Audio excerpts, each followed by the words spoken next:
How to fix Modern Warfare 2 fetching store info error. To fix fetching store info or fetching online profile error in Modern Warfare 2 Season 3 Battle Pass, you need to earn 1 BP token. There are a few ways to earn BP tokens in Modern Warfare 2 Season 3 Battle Pass. Earn XP. The most common way to earn BP tokens is by earning XP.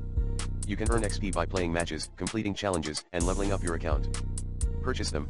You can also purchase BP tokens with COD Points. You can find them in the in-game store. Get them as rewards. Occasionally, BP tokens will be given away as rewards for completing special challenges or events. Once you have earned a BP token, you can use it to instantly progress through the Battle Pass. You can also save them up to use later in the season.